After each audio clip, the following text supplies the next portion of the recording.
अब होगा क्या, जो मेरा ख्याल इमरान खान साहब और उनके हामियों के लिए फ्रस्ट्रेशन बढ़ेगी और शायद कन्फ्लिक्ट बढ़े, शायद लड़ाई झगड़ा खुदा ना खास्ता बढ़े, कि अभी मतलब खान साहब का हशर वही हो चुका है, कभी खुशी कभी गम, जो पहले भी हम बात कहते हैं। एक दिन उनको अच्छी खबर मिलती है, अगले दिन फिर डस करके फिर वो डाउन, कभी अप कभी डाउन। अभी देख लें, पिछले हफ्ते की खबरें देख लें खान साहब के लिए, वो मिक्स हैं, मतलब मिक्स सिग्नल्स हैं। एक ये हुआ कि बहुत बड़ा उनको रिलीफ मिला वहाँ सुप्रीम कोर्ट ऑफ पाकिस्तान से कि ये पीटीआई को सीट्स मिल गई, और ये बहुत बड़ी उनके लिए कामयाबी है। फिर उनके पॉलिटिकल पार्टी के तौर पर उसको माना गया, जो अगर उन्हें सुप्रीम कोर्ट ने भी कहा कि हाँ वो पॉलिटिकल पार्टी है, जो कि इसकी बका खतरे में थी। आपको पता है कि इस पर बार बार आ रहा था कि इसको आप इसको इलीगल डिक्लेयर करें, ये पॉलिटिकल पार्टी नहीं है, ये वायलेंस पे बिलीव रखने वाले हैं, ये लड़ाई झगड़े करते हैं, इदारों पे हमले करते हैं, नौ में करते हैं, बला बला।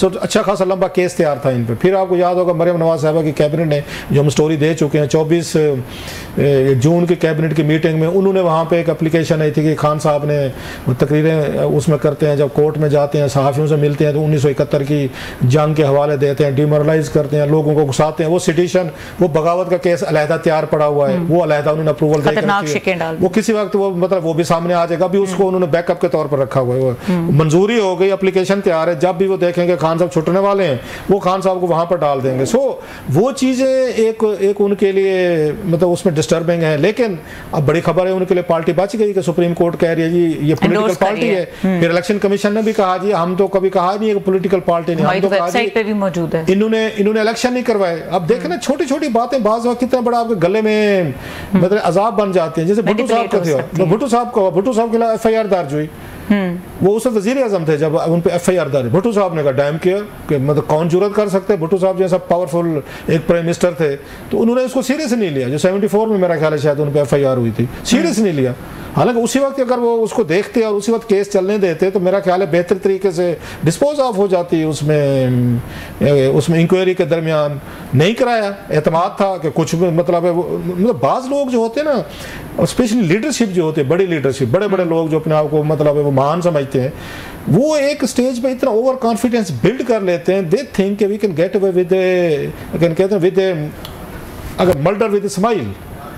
तो उनको यही लगता है कि हम कत्ल भी कर लेंगे तो मुस्कुरा के निकल के जाएंगे, हमारा कौन मतलब कोई क्या कर लेगा। दैट्स मतलब माइंड सेट ये लोगों का होता है। कामयाब लोग स्पेशली ऐसे समझते हैं कि उनका एक सीरीज ऑफ इवेंट्स हो रही होती है कामयाबी की। तो उसका नतीजा क्या निकला, वही भुट्टो साहब जो है बाद में बेचारे उसी केस में फांसी लगे थे, जनरल ज़िया ने वो बनाया। सेम अगर आप देखें तो इसमें इमरान खान साहब के साथ भी ये कुछ हुआ है।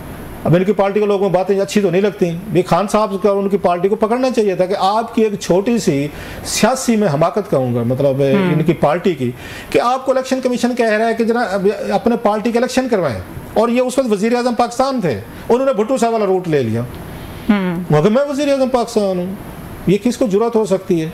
Technical negligence basically. टेक्निकल नहीं, दैट वाज मतलब ब्लंडर। ये नेग्लिजेंस भी नहीं, ब्लंडर है कि आपको नहीं पता कि एक तरफ आप कहते हैं हम पाकिस्तान में रूल ऑफ लॉ की बात करते हैं, अब आपको इलेक्शन कमीशन कह रहा है जी पार्टी के अंदर इलेक्शन करवाएं, फेक ही करवाएं, सारे फेक करवाते हैं ना, अपॉइंटमेंट्स हो रही होते हैं, वहाँ पर मुकाबले तो होते नहीं, सारी पार्टियां ये कुछ करती हैं। उनका कॉन्फिडेंस लेवल देखें कि मैं वज़ीर आज़म हूँ। भुट्टो साहब कहते हैं मैं वज़ीर आज़म हूँ, मेरे ऊपर कत्ल की FIR कैसे दर्ज हो सकती है, तो मेरा क्या कर लेंगे। इमरान खान साहब कहते हैं मैं वज़ीर आज़म, मेरी पार्टी का क्या कर लेंगे जनाब, किसकी जरूरत है इलेक्शन कमीशन ऑफ पाकिस्तान की, जिसको मैंने अपॉइंट किया वो मेरे खिलाफ मेरी पार्टी का कभी किसी ने PTI से तौजीह दी है इस बात की कि क्यों नहीं कराया? वो कहते हैं दूसरी पार्टियां नहीं करवाती, ये तुझे है, आप कभी पूछ लें PTI वाले से, कभी हमेशा उनसे कोई सी मसले में बात करें ना कि आपको फलां बंदा फलां केस में है, कहते हाँ मैं तो वो नहीं है, एक ही तुझी रहेगी। पहले पता नहीं कि तुझी क्या थी, ये थी कि जनाब के आप देखेंगे हमारी पार्टी बड़े क्लीन लोगों पे मुश्तमिल। इमरान खान साहब का स्टार्ट ये था कि हम बड़े क्लीन लोग हैं, हमारी पार्टी में कोई ऐसा कोई 2 नंबर आदमी नहीं है, सारे 2 नंबर उधर इकट्ठे हुए हैं। ये उनका था जिससे उनकी पार्टी को सपोर्ट मिलनी शुरू हुई। और फिर उन पर दबाव बढ़ गया 2013 के इलेक्शन के बाद, जनाब जब तक उसमें इलेक्टेबल नहीं लाएंगे, मतलब करप्ट नहीं लाएंगे, डंडे वाले नहीं लाएंगे, मार धाड़ वाले, तो आप जीत नहीं सकते। फिर उनको लाना शुरू कर दिया। फिर कहते क्या करें, मजबूरी है, या लोग जो है ना ईमानदार लोगों को वोट नहीं देते। ये खान साहब का अपना, मैं आपको बता रहा हूँ कैसे वो चीज़ें बदलते रहते हैं खान साहब सारी। और फिर उसके बाद हुआ जनाब लोगों ने कहा चलें जी खान साहब को मौका दें, जो भी भानुमती का कुंभा है, जैसे तैसे लोग हैं, यही माल है, यही क्राउड है, इसी के साथ ही मुल्क चल रहे हैं, तो ले लें जी, चलें जी खान साहब आप ले लें। खान साहब ने ले लिए। फिर मार धाड़ शुरू हो गई उनके करीबी लोगों की, तो फिर लोगों ने कहा भाई साहब ये तो फिर उसमें शरीफ खानदान पे ये इल्ज़ाम लगते थे, फिर जरदारी साहब पे भी लगते थे कि ये लोग बैठ के माल बनाते, करप्शन। उन्होंने कहा जनाब ये देखें, अगर ये बनाते हैं तो वो नहीं बनाते, वो फलां पार्टीज वाले नहीं करते, अगर मेरे लोग कर रहे हैं या हमारे लोग करते हैं। आखिर पे इनके पास पता क्या बच गया था, इमरान खान साहब तो करप्ट नहीं है ना, ये आखिरी इनका आर्गूमेंट था। उनके कैबिनेट के लोग हैं, दीगर लोग हैं, पैसे बना रहे हैं, यार दोस्त फैमिली के जो भी है, खान करप्ट तो नहीं है ना। आखिर में वो मिथ भी टूट गई जिसको वो नहीं मानते। अब खान साहब ने क्या कहा उस दिन, दुख होता है, मैं दुख से सारी बातें कहता हूँ कि कोई एक क्लीन लीडरशिप तो रहने देनी चाहिए थी यार, जो पैसों पे जिस पे इल्जामात ना हो, जिसको मलिक रियाज के इल्जामात ना हो, जो मलिक रियाज से काना ना हो, तो कोई एक का तो रोमांस हमारे लिए रहने देना चाहिए था, जिसको हम दिखा सकें कि जनाब के एटलीस्ट पूरे पाकिस्तान में एक बंदा तो है जिसको मलिक रियाज काना नहीं कर सका, और वो इमरान खान साहब है। अब इमरान खान साहब क्या कहते हैं, ये जो 190 मिलियन पाउंड वाला केस है जिसपे वो जुबैदा जलाल और अभी आजम खान साहब के, खटक साहब के बयानात उस पर कलम बंद हुए और पूरी कौम नाराज है। मतलब खान साहब को इस लेवल तक उनको आने ही नहीं देना चाहिए था। अभी एक और आपने सुना होगा जो उन्होंने मेरे को सुप्रीम कोर्ट में उन्होंने लेटर लिखा था जिसमें काजी साहब के नायब तरामीम में, जब उन्होंने ये जो मखसूस नशिस्तों का फैसला आया, बल्कि इद्दत का केस का फैसला आया, ये उसमें था नायब तरामीम में उन्होंने अपना एक, मैं कह रही हूँ कि उसी बात को उन्होंने एंडोर्स किया है इन फैसलों के बाद, कि मैं अभी भी कहता हूँ कि चीफ जस्टिस काजी फायजी साहब मुझसे या पीटीआई से मुतालिक केसेस से अलग हूं। डिफरेंट वो तो एक और चीज में उसमें हवाला देना चाह रहा था। उसमें वो कहते हैं कि वो तोशा खाने की बात उन्होंने जिक्र किया, if I am not wrong. उसमें कहते हैं जनाब कि मैंने वहां से घड़ी ली, तोशा खाने से चीजें ली, तो 1 करोड़ और 80 लाख मलिया थी, इन्होंने 2-4 अरब बना दी। सवाल यह कि आपने वो घड़ियां ली क्यों?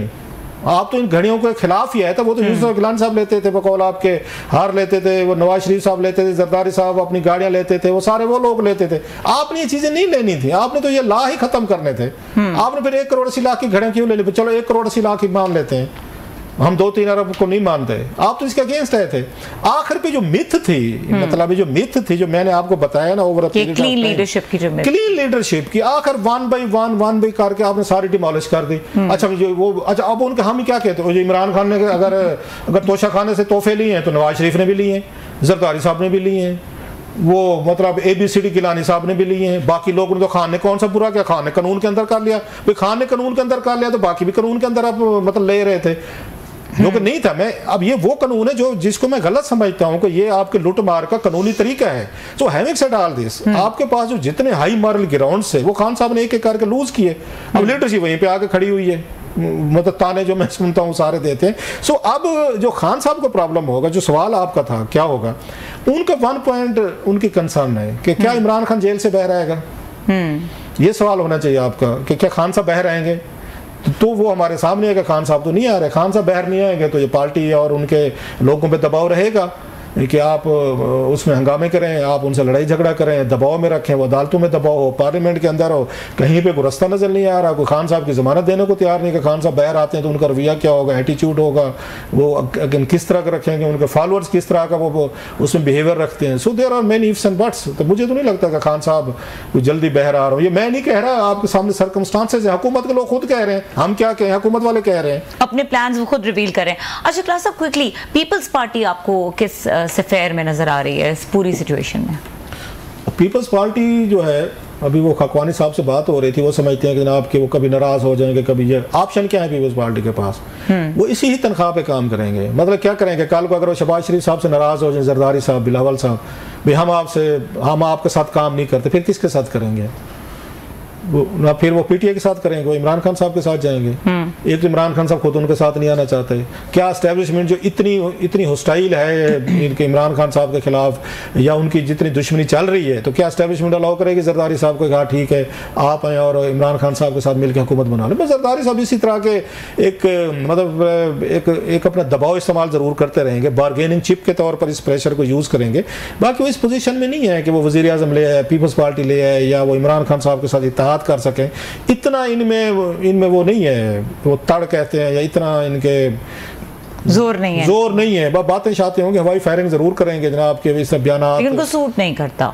सूट हालात मतलब कैसे गिराएंगे जब एस्टेब्लिशमेंट आपके खिलाफ खड़ी हो इमरान खान साहब के, तो ये क्यों जाके उसमें अपने सींग अड़ाएंगे? ठीक है, कुछ जरदारी साहब बड़े समझदार हैं, वो बहुत पहले फैसला कर चुके हैं कि जनाब बड़े ताकतवर लोगों से मैंने नहीं लड़ना। ठीक है, और वो कह भी चुके हैं एक दफा नहीं 10 दफा, हाँ आते जाते हवाई फायरिंग करेंगे अपने वर्कर्स को थोड़ा सेटिस्फाई करने के लिए। तो भाई साहब आप हमारी वजह से वजीर आज़म है, हुकूमतें हैं वहाँ पंजाब में है, तो हमें भी हिस्सा दें पावर शेयरिंग में। और वो ठीक कहते हैं कि भाई साहब तुसी कले अयाशा और one thing what he is good at कि hitting the iron when it is hot, तो वो उस टाइम पे उनको लगता है कि चीजें ज्यादा इजीली समझ भी आ जाती हैं और निकल भी आते हैं काम।